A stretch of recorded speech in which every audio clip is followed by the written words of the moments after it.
새벽 4시 알람이 울렸습니다. 은희는 어둠 속에서 몸을 일으켰습니다. 무릎이 욱신거렸지만 습관처럼 이불을 개고 부엌으로 향했습니다. 낡은 싱크대 위에는 어젯밤 설거지한 그릇들이 가지런히 놓여 있었습니다. 그녀는 보온병에 보리차를 담고 작은 가방을 챙겼습니다. 서울 외곽의 단독주택 30년을 산 이 집은 페인트가 벗겨지고 문틀이 삐걱거렸지만 그녀에게는 전부였습니다. 도시락 공장까지는 버스로 1시간 반이 걸렸습니다. 은희는 새벽 버스 창가에 앉아 지나가는 가로등을 바라보았습니다. 27의 남편을 잃었습니다. 교통사고였습니다. 돌도 안 지난 지수를 업고 장례식장을 나섰던 날 그녀는 다짐했습니다. 이 아이만은 나처럼 살게 하지 않겠다. 그 후로 하루도 쉬지 않았습니다. 도시락 반찬을 담고 식자재를 나르고 야간 청소까지 했습니다. 손톱 밑에 때가 끼고 허리가 굽어도 괜찮았습니다. 지수만 웃으면 되었습니다. 딸은 대학을 졸업했고 좋은 회사에 취직했습니다. 은희는 그것만으로 충분했습니다. 지수가 명절 때마다 엄마 고생 많았어 하고 안아주면 눈물이 핑 돌았습니다. 그런데 작년 가을 딸이 남자를 데려왔습니다. 도현이라는 이름의 청년이었습니다. 반듯한 정장에 깔끔한 인상, 그는 현관에서 정중히 인사했습니다. 어머님, 지수를 잘 보살피겠습니다. 은희는 마음이 놓였습니다. 믿음직했습니다.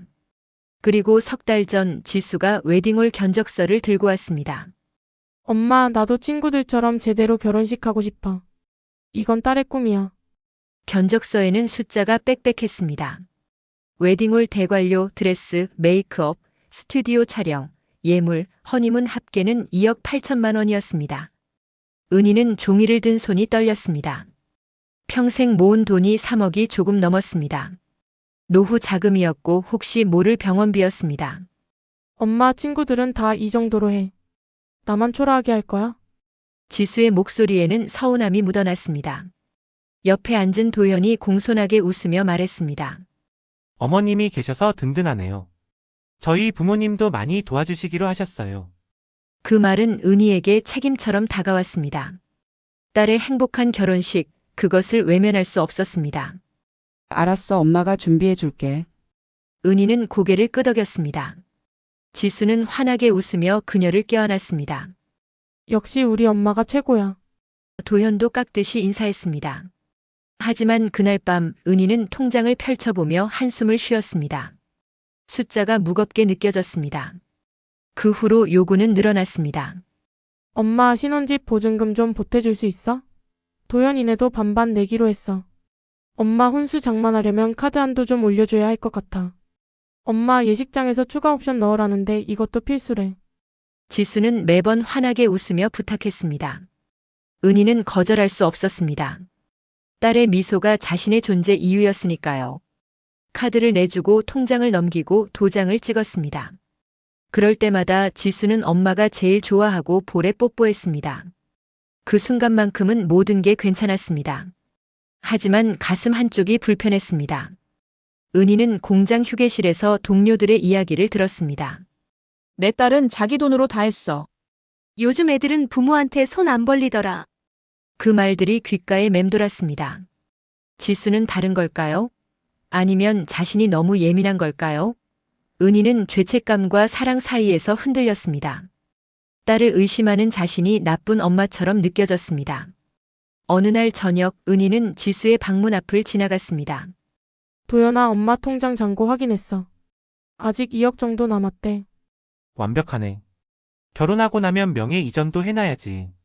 문틈으로 새어나온 대화였습니다. 은희는 그 자리에 얼어붙었습니다. 심장이 쿵쿵 울렸습니다. 손에 들고 있던 빨래 바구니가 흔들렸습니다. 아니에요, 잘못 들은 거예요. 그녀는 스스로를 다독이며 부엌으로 돌아왔습니다.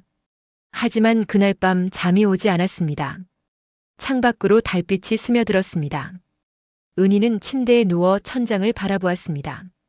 지수의 어렸을 적 얼굴이 떠올랐습니다. 깡충깡충 뛰어오며 엄마. 또 부르던 목소리, 유치원 발표회에서 춤추던 모습, 대학 입학 통지서를 받고 울던 그날 모든 순간이 선명했습니다. 그 아이가 정말 자신을 이용하고 있는 걸까요? 아니면 이건 엄마의 당연한 역할일까요? 은희는 눈을 감았습니다. 하지만 불안은 가라앉지 않았습니다. 가슴 한쪽에 무거운 그림자가 드리워졌습니다. 환한 미소 뒤에 무엇이 숨어 있는지 그녀는 아직 몰랐습니다. 하지만 곧 알게 될 것입니다. 진실은 언제나 시간이 지나면 드러나니까요. 그리고 그 진실은 때로 너무 아픕니다. 결혼 준비는 빠르게 진행되었습니다. 은희는 매주 지수를 따라 웨딩홀과 드레스숍을 돌아다녔습니다. 딸은 거울 앞에서 드레스를 입어보며 환하게 웃었습니다. 엄마 이거 어때? 예쁘지? 은희는 고개를 끄덕였습니다. 예뻤습니다. 지수는 언제나 예뻤습니다. 하지만 가격표를 볼 때마다 가슴이 철렁했습니다. 드레스 한 벌에 800만 원, 메이크업 패키지 300만 원, 스튜디오 촬영 500만 원. 숫자들이 눈앞에서 춤을 췄습니다. 어머님 결정하셨어요? 직원이 공손하게 물었습니다. 은희는 지갑에서 카드를 꺼냈습니다. 자신의 명의였습니다. 이걸로 해주세요. 지수가 그녀의 팔을 꼭 잡았습니다. 엄마 최고야 사랑해. 그 말에 은희는 웃었습니다. 억지로 지은 미소였지만 딸은 알아채지 못했습니다. 예물도 은희의 카드로 결제되었습니다. 보석상 주인이 반지를 포장하며 말했습니다. 따님이 복이 많으시네요. 이런 어머님 둔 게. 은희는 대답하지 않았습니다. 복인가요? 그녀는 잘 모르겠었습니다. 옆에서 도현이 정중히 고개를 숙였습니다. 어머님 감사합니다.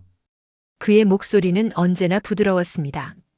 하지만 그날 이후로 은희는 그 부드러움이 어딘지 낯설게 느껴졌습니다. 신혼여행 비용도 요구되었습니다. 엄마 도연이가 유럽 가고 싶대. 친구들도 다 유럽 가던데. 지수는 태블릿을 들이밀며 여행사 패키지를 보여주었습니다. 2주 일정 1인당 600만 원이었습니다. 은희는 화면을 바라보며 입술을 깨물었습니다. 지수야, 이건 좀.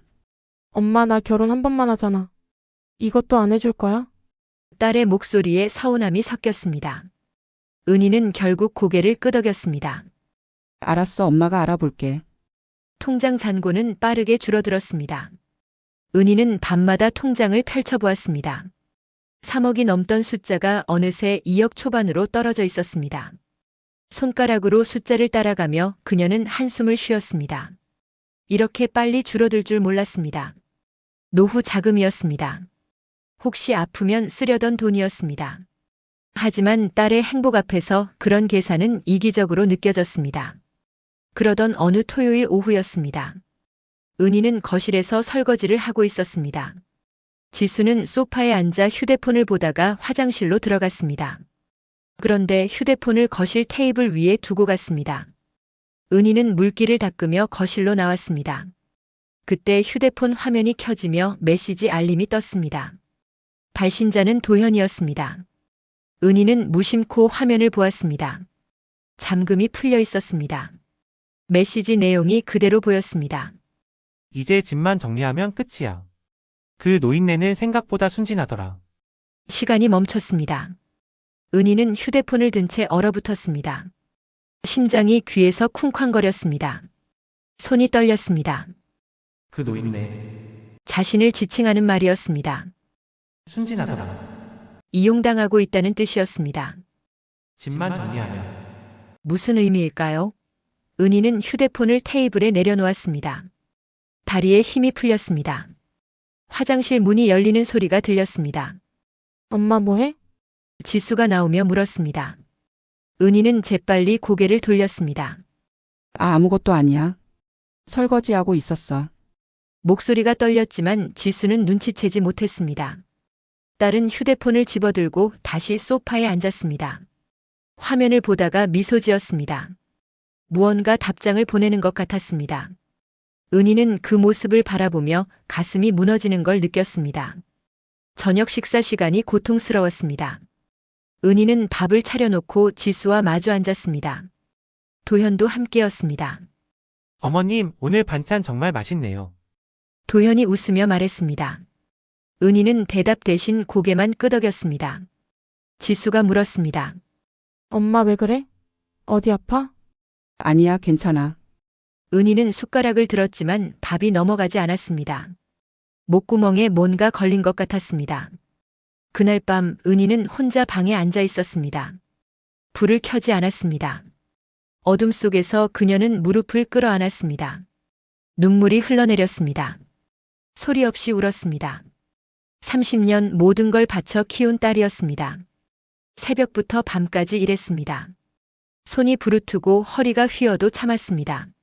오직 지수만 보고 살았습니다. 그런데 그 아이가 자신을 노인네라고 불렀습니다. 이용하고 있었습니다. 내가 뭘 잘못한 걸까? 은희는 작은 목소리로 중얼거렸습니다. 너무 많이 줬나요?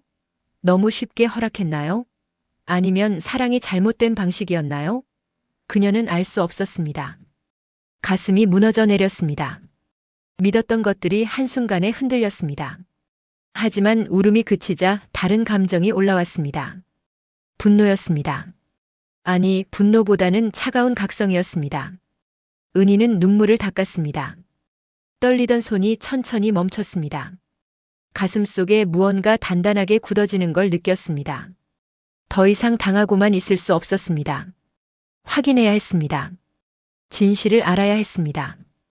은희는 서랍을 열고 통장을 꺼냈습니다. 숫자를 다시 확인했습니다. 2억 1천만 원 남았습니다.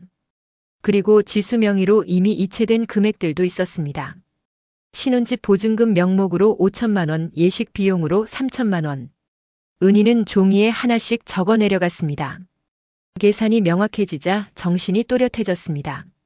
이제 집만 정리하면 끝이야. 도연의 문자가 머릿속에서 맴돌았습니다. 집, 이 집을 말하는 걸까요? 30년을 살아온 이 단독주택을요? 은희는 창밖을 바라보았습니다. 달빛이 마당을 비추고 있었습니다. 남편과 함께 들어왔던 집이었습니다.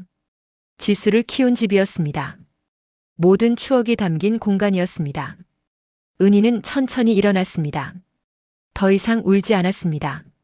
눈물 대신 결심이 서렸습니다. 확인해야 했습니다. 지수와 도연이 정말 무슨 계획을 세우고 있는지 알아야 했습니다. 그리고 만약 사실이라면 은희는 입술을 깨물었습니다. 어떻게 해야 할지 아직 몰랐습니다. 하지만 한 가지는 확실했습니다. 더 이상 순진하게 당하지 않겠다는 것. 창밖으로 바람이 불어왔습니다. 나무가지들이 흔들렸습니다. 은희는 창문을 닫고 불을 껐습니다. 어둠 속에서 그녀의 눈빛은 전보다 단단해져 있었습니다. 균열은 시작되었습니다. 그리고 이 균열은 곧 모든 것을 무너뜨릴 것입니다. 하지만 그 전에 진실을 마주해야 했습니다. 은희는 그날 밤 한숨도 자지 못했습니다. 천장을 바라보며 도현의 문자를 되새겼습니다. 그 노인네는 생각보다 순진하더라. 문장이 머릿속에서 맴돌았습니다. 새벽 5시 그녀는 침대에서 일어났습니다. 공장에 가지 않았습니다. 대신 옷장 깊숙한 곳에서 오래된 회색 정장을 꺼냈습니다. 남편 장례식 때 입었던 옷이었습니다. 먼지를 털어내고 다림질했습니다. 거울 앞에 섰습니다. 낯선 자신이 보였습니다. 아침 8시 은희는 집을 나섰습니다. 지수가 물었습니다. 엄마 어디가? 공장은? 볼일 있어. 은희는 짧게 답했습니다. 딸은 별로 신경 쓰지 않는 듯 다시 휴대폰을 들여다보았습니다. 은희는 현관문을 닫으며 한 번 뒤를 돌아보았습니다. 30년을 함께 산 집이었습니다. 지수를 키운 공간이었습니다. 하지만 이제 그 따뜻함이 느껴지지 않았습니다. 버스를 2번 갈아타고 도심으로 향했습니다. 은희는 손에 쥔 메모지를 보았습니다. 윤서연 변호사 마이너스 법률사무소 정음. 공장 동료가 알려준 곳이었습니다. 내 언니가 남편한테 재산 다 빼앗길 뻔했는데 그 변호사 덕분에 지켰대. 여자 변호사라 말하기도 편하고. 은희는 그 말을 믿기로 했습니다. 더 이상 혼자서는 감당할 수 없었습니다. 법률사무소는 조용한 건물 3층에 있었습니다. 은희는 엘리베이터 앞에서 잠시 망설였습니다. 손이 떨렸습니다. 변호사를 만나러 온다는 게 낯설었습니다. 평생 법과는 거리가 먼 삶을 살았습니다. 하지만 더 이상 물러설 곳이 없었습니다. 그녀는 버튼을 눌렀습니다. 엘리베이터가 천천히 올라갔습니다. 사무실 문을 열자 깔끔한 공간이 나타났습니다. 어서 오세요. 젊은 직원이 웃으며 맞이했습니다. 윤서연 변호사님 예약하셨죠? 은희는 고개를 끄덕였습니다. 대기실 소파에 앉아 기다렸습니다. 벽에는 법률 서적들이 가지런히 꽂혀 있었습니다. 그녀는 손을 꼭 쥐었습니다. 무슨 말부터 해야 할까요? 딸이 자신을 이용하고 있다고 말해야 하나요? 그 말이 입 밖으로 나오면 진짜가 되는 것 같았습니다. 어르신 들어오세요. 윤서연 변호사는 40대 초반으로 보이는 여성이었습니다. 단발머리에 검은 테 안경을 쓰고 있었습니다. 표정은 차분했지만 눈빛은 날카로웠습니다. 은희는 의자에 앉았습니다. 변호사가 물었습니다. 무슨 일로 오셨나요? 은희는 입을 열었습니다. 하지만 목소리가 나오지 않았습니다. 목구멍이 막힌 것 같았습니다. 천천히 말씀하세요. 윤변은 물 한 잔을 건넸습니다. 은희는 물을 마시고 심호흡했습니다. 그리고 말했습니다. 제 딸이 제 돈을 다 쓰고 있어요. 목소리가 떨렸습니다. 결혼 준비라고 했는데 알고 보니 저를 이용하고 있었어요. 제가 들었어요. 딸 남자친구가 보낸 문자를요. 말을 하는 동안 눈물이 흘렀습니다. 은희는 손등으로 닦았습니다. 윤변은 메모를 하며 차분히 물었습니다. 지금까지 얼마나 지출하셨나요? 은희는 가방에서 통장과 카드 명세서를 꺼냈습니다. 준비해온 것이었습니다. 윤변은 서류를 꼼꼼히 살펴보았습니다. 한참 후 고개를 들었습니다. 8천만 원 이상이네요. 짧은 기간에 이렇게 쓰셨어요? 딸이 부탁했어요. 결혼식 신혼집 예물. 다 제 명의로 결제됐어요. 따님 명의로 이체된 금액도 있나요? 네, 신혼집 보증금으로 5천만 원, 예식장 계약금으로 3천만 원. 은희는 하나씩 말했습니다. 윤변의 표정이 굳어졌습니다. 어르신, 이건 단순한 가족 간 거래가 아니에요? 경제적 학대입니다. 그 말에 은희는 멈칫했습니다. 학대요? 네. 가족 관계를 이용해서 재산을 착취하는 행위입니다. 법적으로 보호받을 수 있어요? 은희는 가슴이 내려앉았습니다. 학대. 그 단어가 낯설었습니다. 자신이 학대를 당하고 있었나요? 딸에게요? 믿기지 않았습니다. 하지만 동시에 무언가 명확해지는 느낌이었습니다. 윤변이 말을 이었습니다. 지금 당장 해야 할 일이 있어요? 카드 전부 정지하세요. 따님 명의로 발급된 보조카드, 가족카드 모두요. 그리고 계좌 비밀번호도 바꾸세요. 그렇게 하면 딸이 화낼 텐데요. 은희의 목소리는 작았습니다. 윤변은 고개를 저었습니다. 어르신, 지금 중요한 건 따님 기분이 아니라 어르신 재산이에요? 이대로 가면 남는 게 하나도 없어요? 노후 자금도 집도 다 잃을 수 있습니다. 그 말에 은희는 입술을 깨물었습니다. 윤변이 덧붙였습니다. 가족이라고 해서 모든 걸 허용해야 하는 건 아니에요? 본인을 지키는 게 먼저입니다. 은희는 한참을 침묵했습니다. 가족보다 자신을 먼저 지킨다. 평생 그런 생각을 해본 적이 없었습니다. 언제나 지수가 우선이었습니다. 딸의 행복이 곧 자신의 행복이었습니다. 하지만 지금은 달랐습니다. 지수가 원하는 건 은희의 행복이 아니었습니다. 돈이었습니다. 그 사실이 가슴을 찔렀습니다. 알겠습니다. 하겠어요. 은희는 고개를 들었습니다. 목소리에 힘이 실렸습니다. 윤변이 미소 지었습니다. 잘 결정하셨어요? 제가 필요한 서류 알려드릴게요. 그리고 만약 따님이나 예비 사위분이 협박하거나 강요하면 바로 연락주세요. 녹음하셔도 좋고요. 은희는 명함을 받아들었습니다. 손이 떨리지 않았습니다. 그날 오후 은희는 은행으로 향했습니다. 창구 직원이 서류를 확인하며 물었습니다. 보조카드 전부 정지하시는 거죠? 따님 명의로 된 것도요? 네, 혹시 따님 결혼 준비 때문에 생긴 거래들 같은데 괜찮으세요? 직원의 목소리에는 걱정이 묻어났습니다. 은희는 짧게 답했습니다. 이젠 괜찮습니다. 그 말이 진심이었습니다. 서명을 하는 순간 무언가 끊어지는 느낌이었습니다. 보조카드 3장이 모두 정지되었습니다. 계좌 비밀번호도 변경했습니다. 은희는 새 통장을 받아들고 은행을 나섰습니다. 햇살이 따가웠습니다. 하지만 가슴은 시원했습니다. 마치 오랫동안 묶여있던 쇠사슬 하나를 끊어낸 것 같았습니다. 숨이 편해졌습니다. 버스 정류장에서 기다리는 동안 휴대폰이 울렸습니다. 지수였습니다. 은희는 화면을 바라보았습니다. 받아야 할까요? 손가락이 망설였습니다. 하지만 결국 받지 않았습니다. 전화는 끊어졌고 곧 문자가 왔습니다. 엄마 카드 왜 안 돼? 드레스 수선비 내야 하는데. 은희는 문자를 읽고 휴대폰을 가방에 넣었습니다. 답장하지 않았습니다. 집으로 돌아가는 길 은희는 창밖을 바라보았습니다. 거리는 평소와 다르지 않았습니다. 사람들이 오가고 차들이 달렸습니다. 하지만 그녀는 달라져 있었습니다. 더 이상 순진하게 당하지 않기로 했습니다. 딸이라는 이름 뒤에 숨은 계산을 외면하지 않기로 했습니다. 그리고 무엇보다 자신을 지키기로 결심했습니다. 집 앞에 도착했을 때 어두워지고 있었습니다. 은희는 현관 앞에서 잠시 멈춰 섰습니다. 안에서는 지수와 도연의 목소리가 들렸습니다. 이상한데 카드가 갑자기 안 된다니. 어머님께 전화해봐. 은희는 심호흡을 했습니다. 문을 열고 들어갔습니다. 두 사람이 동시에 고개를 돌렸습니다. 지수가 물었습니다. 엄마 카드 왜 안 돼? 은희는 가방을 내려놓으며 말했습니다. 정지시켰어. 짧은 침묵이 흘렀습니다. 지수의 표정이 굳어졌습니다.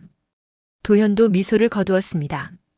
은희는 두 사람을 바라보았습니다. 떨리지 않았습니다. 오히려 차분했습니다. 이제 시작이었습니다.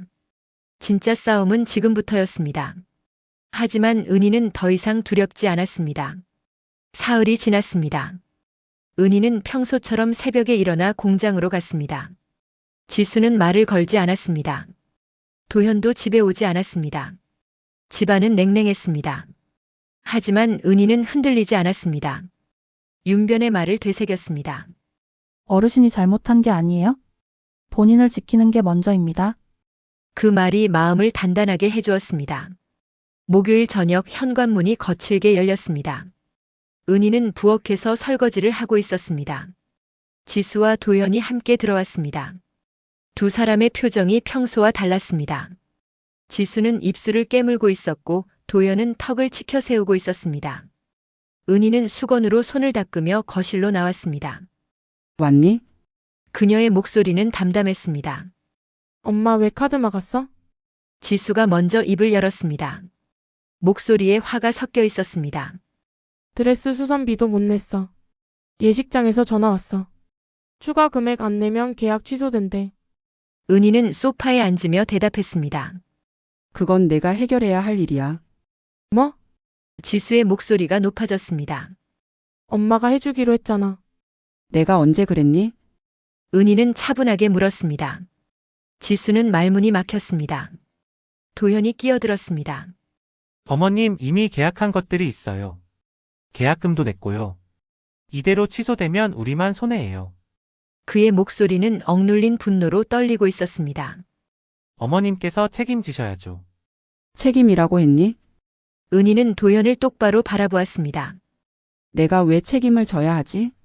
도현의 얼굴이 굳어졌습니다. 어머님이 동의하셨잖아요. 서명도 하셨고. 강요받은 서명은 무효야. 변호사와 확인했어. 은희는 가방에서 명함을 꺼내 테이블 위에 올려놓았습니다. 윤서연 변호사의 명함이었습니다. 지수의 얼굴이 하얗게 질렸습니다. 엄마, 변호사까지 만났어? 목소리가 떨렸습니다. 은희는 고개를 끄덕였습니다. 그래. 내 재산을 지키려면 그래야 한다고 하더라. 지수가 소리쳤습니다. 엄마 진짜 미쳤어? 딸이 결혼하는데 이게 뭐야? 미쳤다고? 은희는 천천히 일어섰습니다.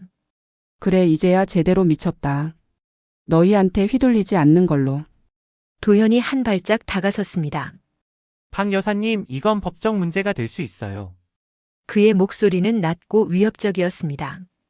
이미 지출된 비용들에 대해 책임을 져야 합니다. 안 그러면 소송할 수도 있어요. 은희는 미동도 하지 않았습니다. 오히려 가방에서 작은 녹음기를 꺼내 테이블 위에 올려놓았습니다. 빨간 불이 깜빡이고 있었습니다. 지금 녹음하고 있어. 은희가 말했습니다. 협박이나 강요하는 말은 전부 증거가 돼. 변호사님이 알려주셨어. 도현의 표정이 일그러졌습니다. 지수가 그의 팔을 잡았습니다. 도연아, 그만해. 하지만 도현은 물러서지 않았습니다. 어머님 정말 이러실 거예요. 딸 결혼식을 망치고 싶으세요. 내가 망치는 게 아니야. 은희의 목소리는 단호했습니다. 너희가 처음부터 나를 이용했잖아. 나는 알고 있어. 그 노인네는 생각보다 순진하더라. 내가 지수한테 보낸 문자 봤어. 순간 침묵이 흘렀습니다. 도현의 얼굴이 굳어졌습니다. 지수는 눈을 크게 떴습니다. 엄마. 그게. 변명하지 마. 은희는 손을 들어 말을 막았습니다. 나는 평생 너만 보고 살았어. 새벽부터 밤까지 일했어. 손이 부르트고 허리가 휘어도 괜찮았어. 내가 웃으면 그걸로 충분했어. 목소리가 떨렸습니다. 그런데 너는 나를 노인네라고 불렀어. 이용했어. 내 돈만 노렸어. 지수가 입술을 깨물었습니다. 눈가가 붉어졌습니다. 엄마, 나는. 그만해. 더 듣고 싶지 않아. 은희는 고개를 저었습니다. 지수가 울먹이며 말했습니다. 엄마, 미안해. 정말 미안해. 나도 모르게 그렇게 된 거야. 도연이가 자꾸. 도현이 날카롭게 끼어들었습니다. 지수야 지금 뭐 하는 거야? 지수는 입을 다물었습니다. 은희는 두 사람을 번갈아 보았습니다. 딸의 눈에는 눈물이 고였지만 진심인지 알 수 없었습니다. 도현이 비웃듯 말했습니다. 좋아요. 어머님 마음대로 하세요. 하지만 후회하실 거예요. 딸하고 평생 연 끊고 사실 거예요. 은희는 그를 똑바로 바라보았습니다. 그건 지수가 결정할 일이야. 나는 내 재산을 지킬 뿐이야.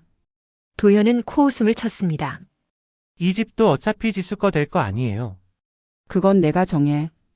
은희의 목소리가 날카로워졌습니다. 이 집은 내 이름으로 돼 있어. 내가 30년을 산 집이야. 남편이 남긴 유일한 재산이야. 너희 마음대로 할 수 없어. 도현의 얼굴이 붉어졌습니다. 박 여사님 지금 정말 나가줄래? 은희가 현관문을 가리켰습니다. 더 이상 할 말 없어. 나가줘. 지수가 울먹였습니다. 엄마. 정말 이러는 거야? 그래. 이제는 이렇게 살 거야. 은희는 흔들리지 않았습니다. 지수는 가방을 집어들었습니다. 도현도 재킷을 걸쳤습니다. 두 사람은 현관으로 향했습니다.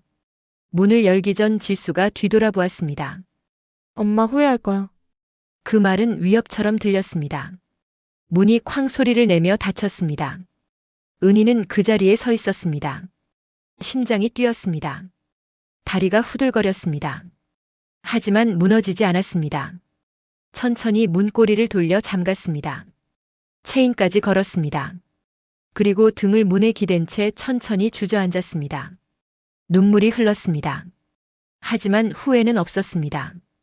은희는 녹음기를 들어 재생 버튼을 눌렀습니다. 도연의 목소리가 또렷하게 들렸습니다. 어머님께서 책임지셔야죠. 소송할 수도 있어요.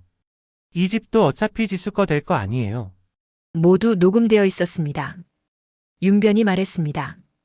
증거를 확보하세요. 나중에 필요할 거예요. 은희는 녹음기를 가슴에 안았습니다. 거실은 고요했습니다. 시계 소리만 들렸습니다.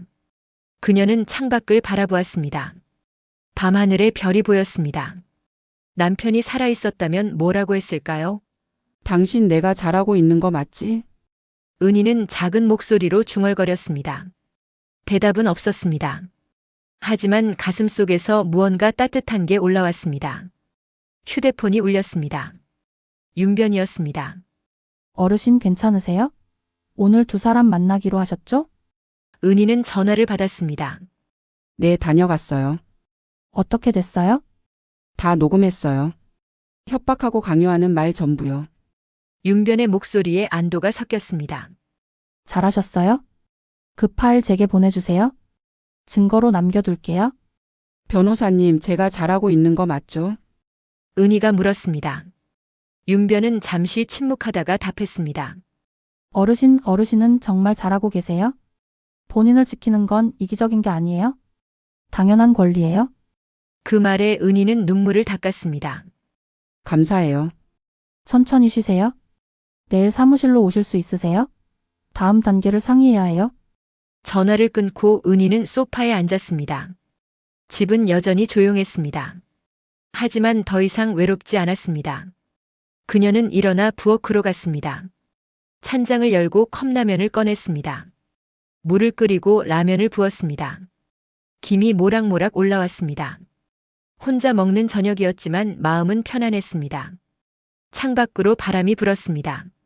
폭풍 같은 밤이었습니다. 하지만 은희는 견뎌냈습니다. 더 이상 두려워하지 않았습니다. 이제 이 집은 다시 그녀의 것이었습니다. 그리고 앞으로도 그럴 것입니다. 아무도 빼앗을 수 없었습니다. 은희는 라면을 한 젓가락 들었습니다. 따뜻했습니다. 그녀는 작게 미소 지었습니다. 오랜만에 진짜 미소였습니다. 석 달이 흘렀습니다. 은희는 여전히 새벽마다 일어났습니다. 하지만 이제는 공장 대신 작은 텃밭으로 향했습니다. 마당 한쪽에 만든 공간이었습니다. 상추, 깻잎, 토마토가 자라고 있었습니다. 손으로 흙을 만지면 마음이 편안해졌습니다. 윤변이 말했습니다. 어르신 새로운 취미를 가지세요? 마음을 채울 다른 걸 찾으세요? 그래서 시작한 텃밭이었습니다. 지수는 떠났습니다. 그날 밤 이후로 집에 돌아오지 않았습니다. 전화도 문자도 없었습니다. 은희는 딸의 방문 앞을 지날 때마다 가슴이 아팠습니다. 하지만 후회하지 않았습니다. 잘못된 사랑은 독이 된다는 걸 배웠습니다. 윤변과의 상담은 계속되었습니다. 이체된 돈을 돌려받기 위한 법적 절차가 진행 중이었습니다. 어느 토요일 아침 우편함에 편지가 꽂혀 있었습니다. 은희는 텃밭에 물을 주다가 발견했습니다. 흰 봉투였습니다. 발신자 이름이 없었습니다. 하지만 필체를 알아봤습니다. 지수의 글씨였습니다. 은희는 봉투를 들고 거실로 들어왔습니다. 소파에 앉아 한참을 바라보았습니다. 열어야 할까요? 손이 떨렸습니다. 천천히 봉투를 뜯었습니다. 편지지 2장이 들어 있었습니다. 은희는 안경을 쓰고 글을 읽기 시작했습니다. 엄마 잘 지내세요? 저는 지금 친구 집에 있어요. 한동안 정신없이 살았어요. 엄마한테 화도 많이 났고요. 근데 시간이 지나니까 생각이 달라졌어요. 은희는 숨을 깊이 들이마셨습니다. 도연이랑 파혼했어요. 엄마가 돈을 안 준다니까 태도가 완전히 바뀌더라고요. 결혼은 우리 둘이 하는 거니까 우리 돈으로 준비하자고 했더니 그 사람이 화내면서 나갔어요. 나중에 알았는데 다른 여자도 만나고 있었대요. 부잣집 딸이라고. 글씨가 흐려진 부분이 있었습니다. 눈물 자국 같았습니다. 엄마 이제야 알았어요. 도연은 사랑이 아니라 돈을 원했어요. 나를 본 게 아니라 엄마를 봤던 거예요. 그걸 왜 그때는 몰랐을까요? 아니, 알면서도 모른 척 했던 것 같아요. 나도 편했거든요. 엄마가 다 해주니까. 은희의 눈가가 뜨거워졌습니다. 엄마가 왜 나를 막았는지 이제야 이해가 돼요. 엄마는 나를 지키려고 했던 거죠. 근데 나는 엄마를 원망했어요. 미안해요. 정말 미안해요. 당장은 엄마 얼굴 보기가 무서워요. 너무 부끄럽거든요. 그래도 언젠가 용기 내서 찾아갈게요. 그때까지 건강하세요. 사랑해요, 엄마. 편지를 다 읽고 은희는 한참을 가만히 앉아 있었습니다. 눈물이 흘렀습니다. 하지만 슬픔보다는 안도였습니다. 딸이 깨달았습니다. 늦었지만 알게 되었습니다. 그것만으로 충분했습니다. 은희는 편지를 조심스럽게 접었습니다. 그리고 창가 화분 밑에 눌러놓았습니다. 소중한 것을 보관하는 곳이었습니다. 그날 오후 은희는 꽃집에 갔습니다. 어서 오세요. 주인 아주머니가 반갑게 맞이했습니다. 요즘 자주 오는 손님이었습니다. 오늘은 뭘 찾으세요? 키우기 쉬운 허브 있나요? 은희가 물었습니다. 주인이 한쪽 선반을 가리켰습니다. 민트 어때요? 물만 주면 잘 자라요. 잘라내도 금방 다시 나고요.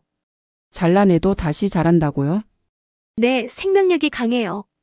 향도 좋고. 은희는 민트 화분을 들어 올렸습니다. 작은 잎들이 바람에 흔들렸습니다. 코끝에 시원한 향이 스쳤습니다. 좋았습니다. 이걸로 할게요. 집으로 돌아와 마당 한쪽에 화분을 놓았습니다. 햇빛이 잘 드는 자리였습니다. 은희는 물을 주며 중얼거렸습니다. 잘라내도 다시 자라는 거라네. 나처럼. 민트잎을 손으로 살짝 만졌습니다. 향이 더 진하게 퍼졌습니다. 그녀는 눈을 감았습니다. 남편이 살아있었다면 좋아했을 향이었습니다. 여보, 나 이제 괜찮아요. 조금 늦었지만 나를 찾았어요. 저녁 무렵 윤변에게서 전화가 왔습니다. 어르신 좋은 소식 있어요? 신혼집 보증금 5천만 원 환불 받았어요? 계좌로 입금됐을 거예요? 은희는 핸드폰을 귀에 댄 채 미소 지었습니다. 정말요? 네, 예식장 계약금도 곧 돌려받을 수 있을 것 같아요? 강요에 의한 계약이라는 게 인정됐거든요? 감사합니다, 변호사님. 어르신이 용기 내셨으니까 가능한 일이에요? 윤변의 목소리는 따뜻했습니다. 요즘 어떻게 지내세요? 좋아요. 텃밭도 가꾸고 오늘은 민트도 샀어요. 민트요? 네, 잘라내도 다시 자란대요. 윤변이 웃었습니다. 어르신 같으네요? 강하고 회복력 있는 분? 은희는 얼굴이 붉어지는 걸 느꼈습니다. 과찬이세요? 전화를 끊고 은희는 계좌를 확인했습니다. 정말 5천만 원이 입금되어 있었습니다. 숫자를 보며 안도했습니다. 조금씩 돌아오고 있었습니다. 돈만이 아니었습니다. 그녀 자신도 돌아오고 있었습니다. 잃어버렸던 자존감이 사라졌던 평온이 천천히 회복되고 있었습니다. 다음 날 아침 은희는 공장 동료들과 식사를 했습니다. 언니, 요즘 표정 많이 밝아졌어. 옆자리 미숙이 말했습니다. 그래? 응, 전에는 힘들어 보였는데 요즘은 웃기도 하고. 은희는 수줍게 웃었습니다. 마음이 편해져서 그런가 봐. 딸이랑은 좀 어때? 연락은 없는데 편지가 왔어. 사과하는 내용이었어. 그럼 다행이네. 깨달은 거잖아. 미숙이 은희의 손을 꼭 잡았습니다. 언니 잘했어. 그때 버텨낸 거.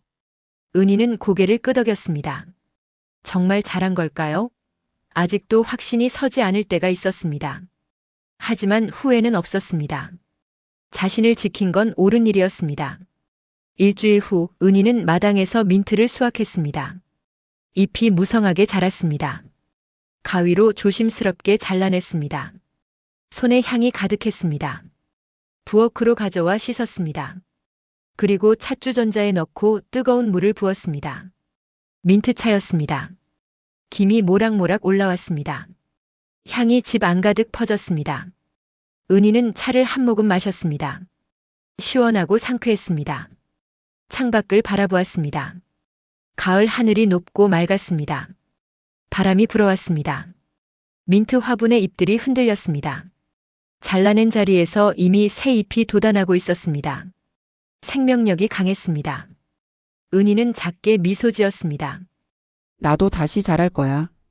혼자 중얼거렸습니다. 희생 대신 회복을 키울 시간이었습니다. 딸을 위해 모든 걸 바치던 삶은 끝났습니다. 이제는 자신을 위해 살 차례였습니다. 늦었지만 괜찮았습니다.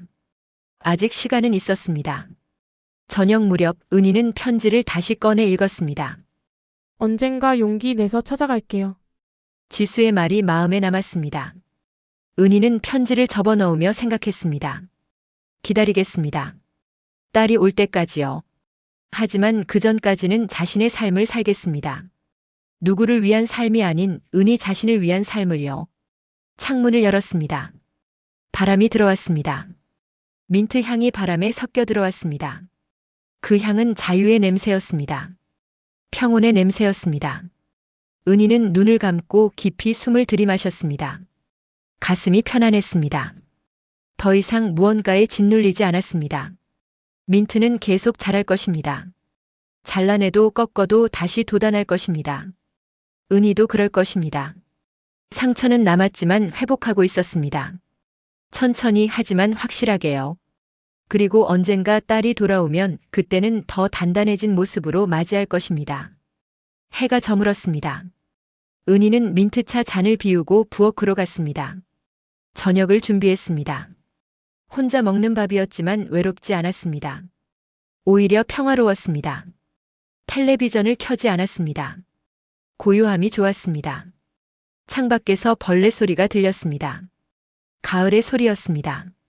식사를 마치고 설거지를 했습니다. 그리고 마당으로 나가 민트 화분에 물을 주었습니다. 별이 보이기 시작했습니다. 은희는 하늘을 올려다보았습니다. 여보 잘 보고 있죠? 나 이제 괜찮아요. 정말이에요. 바람이 대답하듯 불어왔습니다. 민트 향이 다시 한번 코끝을 스쳤습니다. 은희는 집 안으로 들어왔습니다. 불을 끄고 침대에 누웠습니다. 오랜만에 편안한 잠이 올 것 같았습니다. 눈을 감았습니다.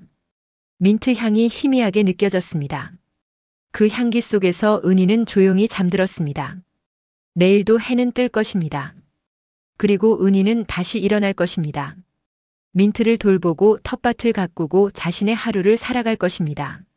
누군가를 위한 희생이 아닌 자신을 위한 회복의 시간들을요. 민트는 오늘도 자라고 있습니다.